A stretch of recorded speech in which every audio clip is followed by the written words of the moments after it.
오늘 이 새벽에 하나님께서 우리에게 주시는 하나님 말씀은 사도행전 20장 25절에서 38절까지 말씀입니다.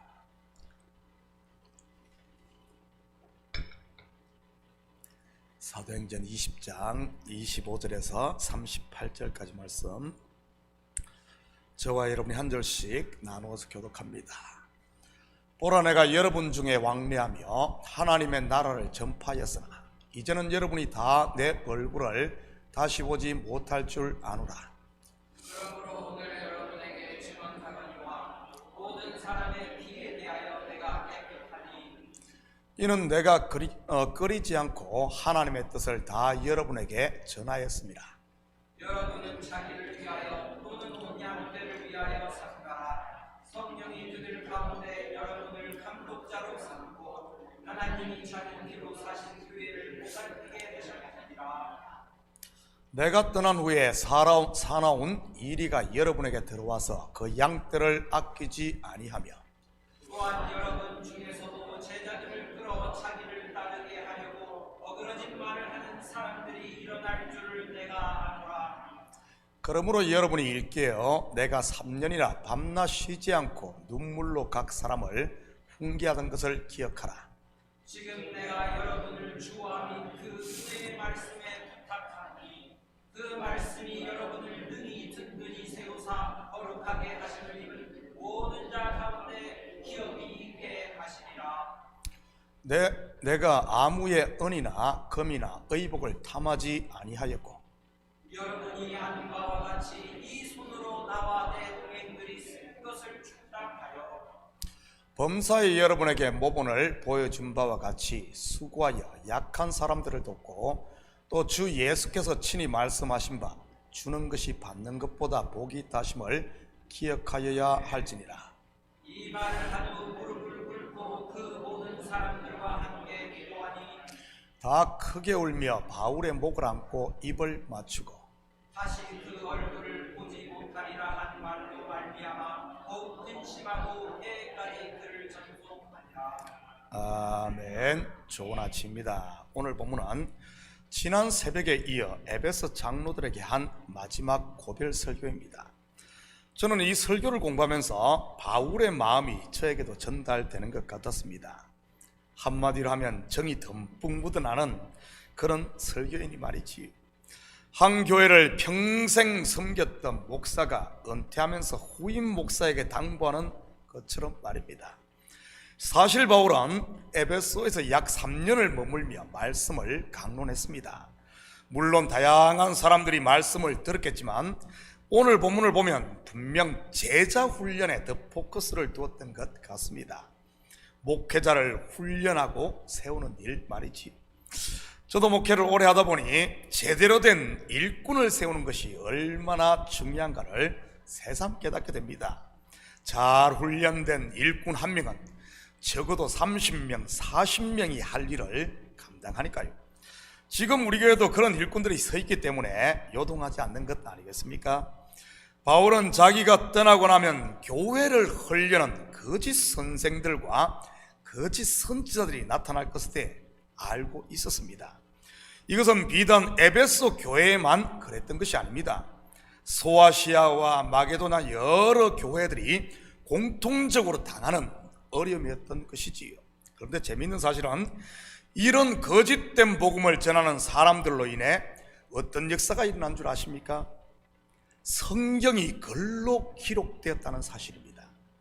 성경 중에서도 사복음서가 특히 말이지요. 일반적으로 우리는 사복음서가 예수님을 따라다녔던 제자들이 그때그때 받아 적은 것을 기록했을 것으로 생각을 합니다. 마치 학교에서 공부할 때 필기하듯이 말이지. 그런데 전혀 그렇지 않습니다.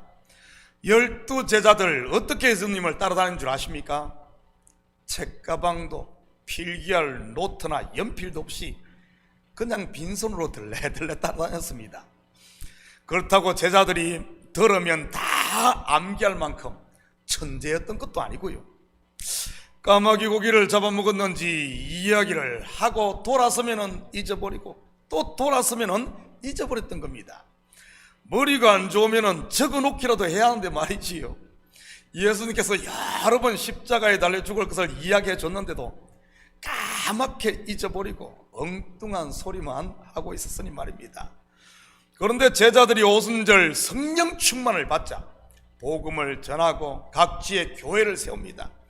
그렇게 교회가 세워지는가 했는데 그곳에 거짓 선생들이 나타나 엉터리 복음을 전하기 시작합니다. 일명 곡식이 뿌려진 밭에 원수들이 가라지를 뿌렸던 것이지, 분명 구원은 오직 은혜로 받는다고 가르쳐놨는데 잠시 자리를 비우고 나면 구원은 행위로 받는다고들 하고 있었으니 말이지. 그러다 보니 서로 제일 높은 자리에 올라가겠다고 경쟁을 하고, 남이 뭐 좀 하면 그 꼴을 못 봐 시기하고 모함을 하고 다녔던 겁니다. 고린도 교회가 그랬지 않습니까? 직분과 은사를 가지고도 경쟁을 하고 있었으니 말입니다. 하다 안 되니까 나는 바울파, 나는 게바파, 나는 아볼로파, 나는 그리스도파 하면서 당을 짓고 싸웠고요. 그럴 때 사도들이 정신을 번쩍 차리지 않습니까? 자기들은 나이가 들어 늙어가고 언제 죽을지 모르는 상황에서 바른 복음을 기록으로 남겨야 됐다는 생각에 제자들이 붓을 잡았던 것입니다. 그래서 기록된 것이 사복음서인 것입니다. 그런데 놀랍지 않습니까? 15년, 20년이 지났는데, 예수님으로부터 직접 듣고 배운 것으로부터 20년이 지났는데 어떻게 그렇게 정확하게 예수님의 가르침을 기억하고 기록했겠습니까? 여러분, 그 비밀이 무엇인 줄 아십니까? 요한복음 14장 26절입니다. 보혜사 곧 아버지께서 내 이름으로 보내실 성령, 그가 너희에게 모든 것을 가르치고 내가 너희에게 말한 모든 것을 생각나게 하리라. 바로 성령의 역사, 즉 성령의 감동인 것입니다. 다 잊어버린 것 같은데 성령이 역사면 다 생각나는 것이지. 저도 설교를 준비하며 그런 체험들을 참 많이 합니다. 성령이 감동할 때는 말 그대로 말씀이 머릿속에서 춤을 추며 둥둥 떠다닙니다. 그리고 꼬리에 꼬리를 물며 성경이 풀어지고요. 사실 저는 그 즐거움 때문에 목회를 하는 것 같습니다. 목회가 좋을 때는 좋은데 한번 시험에 바람이 불면 어떻습니까? 목회처럼 떨이디 잡이 어디 있겠습니까? 인생 군상들의 가장 추한 밑바닥을 봐야 하고 그것을 닦아주어야 하니 말이지. 그런 추한 모습을 보다가도 하나님의 말씀이 깨달아지고 풀어지면 언제 그랬냐는 듯이 하늘의 즐거움으로 충만해지는 것입니다.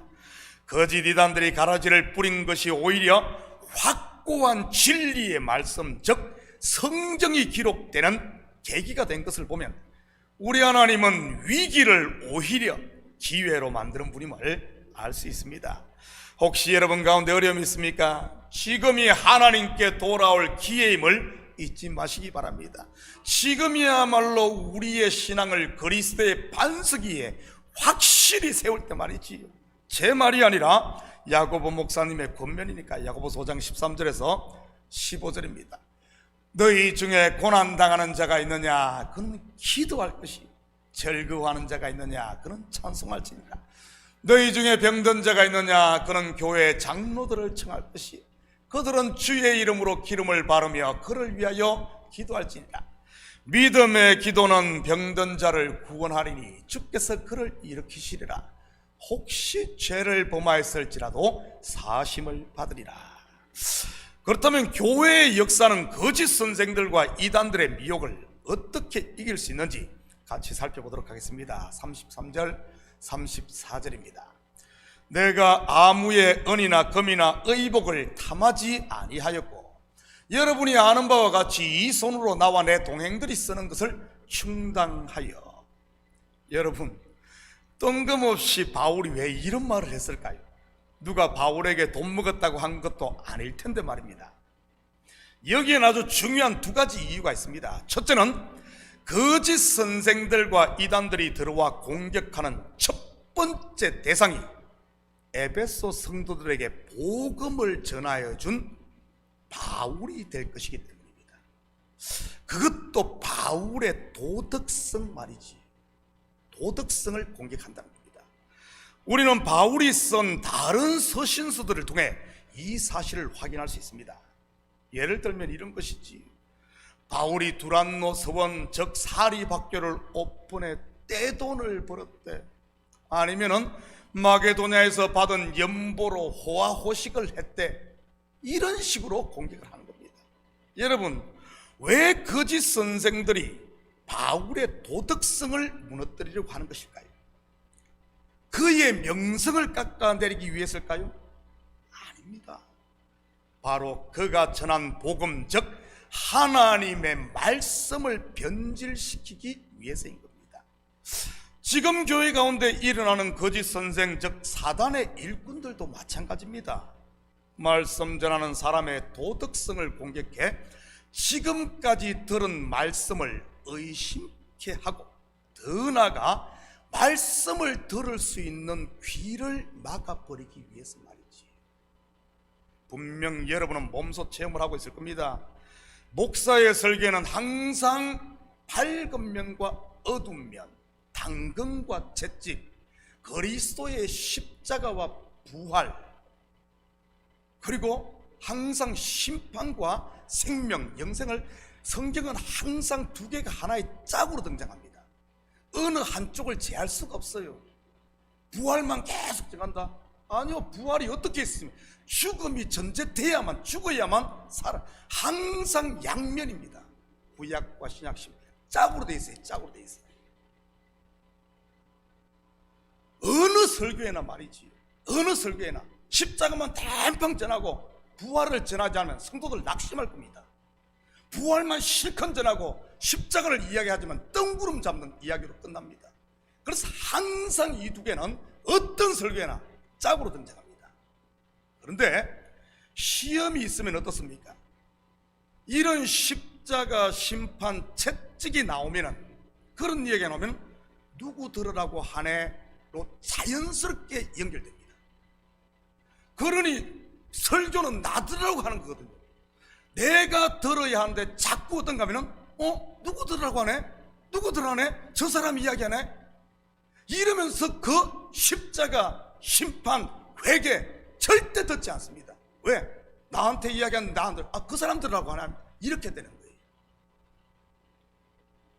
그러면서 이런 이야기만 나오면은 자꾸 아니 내가 들어야 되는데 내가 안 듣고 자꾸 누구를 쳐다보고 자꾸 그 사람 정죄합니다. 그 사람 정죄. 그러니 어떻게 복음을 제대로 들을 수 있겠습니까? 말씀이 막혀버리는 것이지, 한쪽밖에 못 듣게 되는 것이지. 바울이 후배 목사들에게 이 말을 하는 것은 그들 또한 거짓 이단의 말에 넘어갈 수 있었기 때문입니다. 도덕성을 의심케 함으로 말씀을 의심케 하는 그 말이지. 여러분, 이것은 예나 지금이나 똑같습니다. 처음부터 말씀이 잘못돼 이렇게 말하지 않습니다. 도덕성을 공격하고 의심의 가라지를 뿌리고는 그런 사람이 전한 복음이 어떻게 제대로 복음을 전하겠나, 어떻게 도둑놈이 어떻게 제대로 하겠나, 이러면서 의식해서 결국에는 한쪽을 못 듣게 하는 거예요. 한쪽을, 십자가를 못 듣게 하는 겁니다. 그래서 결국에는 복음을 못 듣게 됩니다. 바로 알아야 됩니다. 그리고 두 번째는 거짓 선생이나 이단이 던진 미끼에 이 걸려들지 않게 하기 위해서입니다. 우리 35절 볼까요? 범사에 여러분에게 모본을 보여준 바와 같이 수고하여 약한 사람들을 돕고 또 주 예수께서 친히 말씀하신 바 주는 것이 받는 것보다 복이 있다심을 기억하여야 할지라. 이단들이 던지는 가장 달콤한 미끼가 무엇입니까? 뭐니 해도 뭐죠? 돈입니다. 대표적인 경우가 통일교 아니었습니까? 대학 교수들에게 연구비를 팍팍 대주고 해외 연수시켜주고 장학금 주고 말이지요. 출처가 어딘지도 모르고 꼴깍꼴깍 받아먹다가 결국 통일교의 앞잡이가 되는 것이지. 신천지도 비슷하고요. 그래서 바울은 후배 목회자들에게 받는 건 너무 좋아하지 말라고 권면하는 겁니다. 왜냐하면 받는 것 자꾸 받다 보면은 어떻게 됩니까? 나중에 그것에 걸린다는 거죠. 그래서 받는 것보다 주는 것이 복되다고 이야기합니다. 이것은 거짓 이단이 접근할 길을 처음부터 차단하라는 말입니다. 여러분, 누가 자꾸 사들고 집에 찾아옵니까? 돈 봉투 자꾸 줍니까? 그럴 만한 특별한 이유가 있어 그런다면 여러분 감사함으로 받으십시오. 크리스마스 때, 땡스기빙 때 내가 누구를 도와줘서 준다면 얼마나 감사합니까? 오고 가는 캐시 속에 정도 쌓이고. 그런데 그것이 아니라면 여러분, 이럴 때 주는 것이 받는 것보다 복이 있음을 꼭 기억하시기 바랍니다. 자칫 팥죽 한 그릇에 장자권을 판 에스꼴이 될 수 있으니까요. 거짓 선생과 이단의 타켓은 다름이 아니라 여러분의 영혼을 사냥하는 겁니다. 그렇다면 어떻게 이런 거짓 이단과 거짓 선생으로부터 나 자신과 교회를 보호할 수 있겠습니까? 31절 32절입니다. 그러므로 여러분이 일깨어 내가 3년이나 밤낮 쉬지 않고 눈물로 각 사람을 훈계하던 것을 기억하라. 지금 내가 여러분을 주와 및 그 은혜의 말씀에 부탁하노니 그 말씀이 여러분을 영이 든든히 세우사 거룩하게 하심을 입은 모든 자 가운데 기업 있게 하시리라. 뭐죠? 바로 하나님의 말씀인 것입니다. 그런 면에서 보면 저 또한 우리 성도들에게 할 말이 있는 사람입니다. 사도 바울이 3년이나 밤낮 쉬지 않고 눈물로 각 사람을 훈계했던 저 또한 지금까지 말씀 강론을 하는데 그렇게 했으니까요. 여러분, 거의 매일 설교 한 편을 준비하는 게 여러분 보통 일인 줄 아십니까? 말씀에 관심 없는 사람이면 뭐 목사가 매일 놀고 먹는 줄 알겠지만 말이지, 절대 그렇지 않습니다. 이 새벽 예배 보통은 한 15분에 17분, 오늘은 한 20분 되겠네요. 새벽 예배 말씀 준비하는 어떨 때는 온종일 걸릴 때도 있습니다. 물론 어떨 때는 2-3시간이면 준비가 끝날 때도 있고요. 2시간, 3시간 준비된다고 그거 딱 2시간 만에 나온 것일까요? 아닙니다. 지금까지 30년을 준비한 노하우와 거기에 기도하고 묵상하고 그리고 책상 앞에서 타이핑하며 준비한 겁니다. 결국은 무엇이 거짓 선생과 거짓 선지자 그리고 이단으로부터 교회와 나를 지킨다는 말입니까? 바로 하나님의 말씀인 것입니다.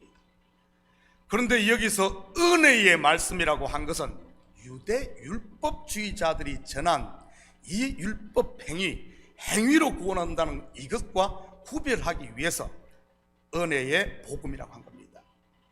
가라지를 뿌리는 이런 거짓 선생과 이단은 당시에만 있었던 것이 아닙니다. 오늘날은 더 심하면 심했지 결코 덜하지 않으니까요. 사랑하는 성도 여러분, 오늘도 우리 모든 식구들이 다시 복음 앞에 말씀으로 돌아가므로 거짓 선생과 이단의 속아 시험의 풍파에 휩싸여 하나님이 주신 시간과 복을 허비하지 마시고 영혼을 마귀에게 내주는 어리석은 삶이 아닌 든든히 믿음의 반석 위에 서심으로 은혜와 평강의 하나님의 나라를 누리는 이런 복된 하루 되기를 예수님의 이름으로 축복합니다. 같이 기도하십시다. 사랑의 아버지 하나님, 참으로 감사를 드립니다. 바울이 아버지 하나님 3년 가까이 눈물과 기도로 말씀을 전함으로 세워진 에베소 교회, 이단과 거짓 선생들이 들어와 교회를 흩트릴 것을 알고 정말 눈물로 목회자들에게 아버지 하나님 호소한 이 바울, 참으로 이 시대도 마찬가지입니다. 우리가 이 말씀 듣고 우리가 깨어있게 하시고 다시 복음 앞에 말씀으로 똘똘 뭉치고 말씀 앞에 나를 처복종시키므로 감히 이런 거짓들은, 어둠들은 우리 삶 가운데, 교회 가운데 얼씬 못하게 주님, 우리 성도들이 깨어있게 도와주시옵소서. 그래야 하나님이 주신 복들을 아버지 하나님 다 잃어버리는 것이 아니라 복을 복으로 받고 누리며 전하며 또한 아버지 하나님 받기보다는 주는 이 시대 그리스도의 제자로 살아가는 저희들 되게 도와주시옵소서. 감사드리며 예수님의 이름으로 기도드립니다. 아멘.